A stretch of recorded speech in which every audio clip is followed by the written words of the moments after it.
Hello and welcome to Chabot News for 420. I'm Jacob Alcazar. In today's news, we will give you an update on the Republican and Democratic primaries. Flo has a scoop on Hippie Hill, and Victor will give us an update on the Warriors' pursuit of back-to-back championships. All that and more on Chabot News. BART's tentative new labor pact will guarantee no strikes for the next 5 years. But how the aging and budget-strapped system will pay for 10.8% in raises and other pact-related items remains to be seen. According to a staff report presented at Thursday's board meeting, the new union deals will cost about $77 million over the life of the new contract. At the same time, it was announced that BART faces a $400 million deficit over the next 10 years unless voters in San Francisco, Alameda, and Contra Costa County approve a $3.5 billion fix-up bond. With all this being said, BART General Manager Grace Kranukin said the pact would not result in any new fare hikes outside those pegged to inflation. Hundreds of angry and scared people crowded into San Jose City Hall Tuesday evening to demand for more protection for renters. Attendees are calling for stricter rent control and more assistance for those forced out by rising rents caused by city redevelopment. As a renter, I'm barely making it myself with having 6 part-time jobs, being a single mom, and paying for the high rent that I have here, Prislin said. City leaders are thinking about requiring more cause for many evictions. They are also looking to set up San Jose's first ever displacement policy for tenants forced out by redevelopment of apartments. A Virginia high school discriminated against a transgender teen by forbidding him from using the boys' restroom. A federal appeals court ruled Tuesday in a case that could have implications for a North Carolina law that critics say discriminates against LGBT community. The case of Gavin Grimm has been especially closely watched since North Carolina enacted a law last month that bans transgender people from using public restrooms that correspond to their gender identity. That also bans cities from passing anti-discrimination ordinances, a response to an ordinance recently passed in Charlotte. The California Highway Patrol arrested a Sausalito man for DUI yesterday when he went to file an accident report in the CHP's front lobby. 44-year-old Donald Gendron went to the lobby to report an accident he was involved in over the weekend. Gendron was filling out the accident report when officers noticed the smell of alcohol coming from the lobby. The arresting officers stated that he first noticed it when he was questioning Gendron about the accident. Gendron's eyes were red and watery, and he showed signs of intoxication, CHP officer Andrew Barclay said. Gendron said he drove alone to the CHP office, and security cameras confirmed he arrived in a 2015 Ford Focus. A second CHP officer determined Gendron was intoxicated, and Gendron was arrested for DUI and booked in the Marin County Jail.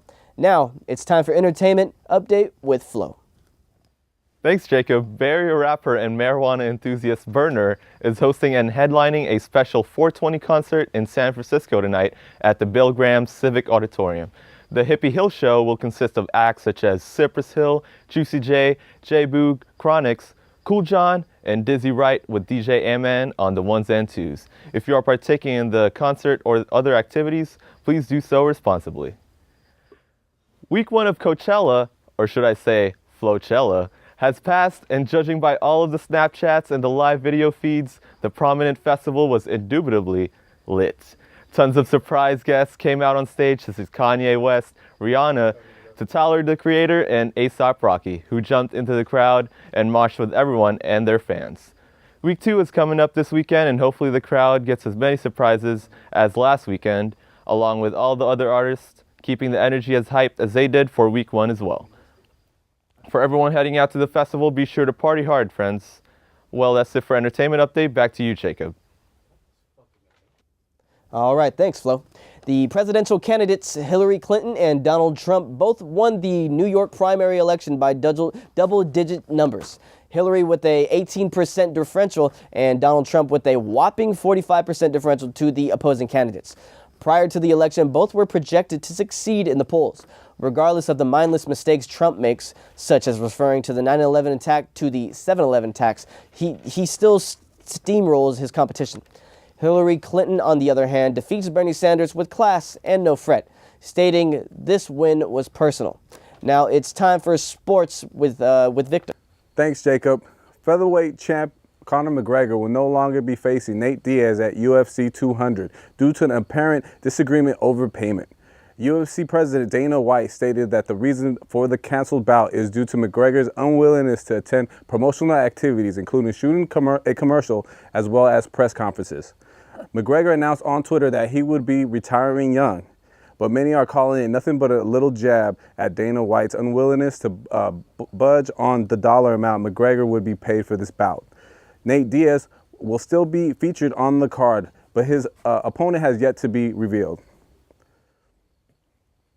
The Golden State Warriors have taken a comfortable 2-0 series lead after defeating the Houston Rockets 116-105 on Monday in Oakland. Shaun Livingston stepped up in the absence of Steph Curry, who was out due to an ankle injury, by delivering 16 points and 6 assists. Andre Iguodala commended Livingston on his efforts by saying that he's the best backup point guard in the league. The first round series continues in Houston on Thursday night at 6:30 p.m. That's all for the Vic Sports Report. Back to you, Jacob. Thanks, Victor. Harriet Tubman is to replace Andrew Jackson on the $20 bill. The past 2 weeks, there has been constant debates of whether or not a woman should be on any of the dollar bills, in which this does seem like an appropriate choosing, being that this is a monumental switch on our currency. While considering the times and problems we are facing currently in our country, Harriet Tubman is the perfect fit. That's it for Chabot News this week. Thanks to all the students and staff in the Mass Communications Department here at Chabot College for making this production possible. You can watch us anytime online at youtube.com/ChabotTV. Stay tuned to KCTH 27 on Comcast for Chabot TV.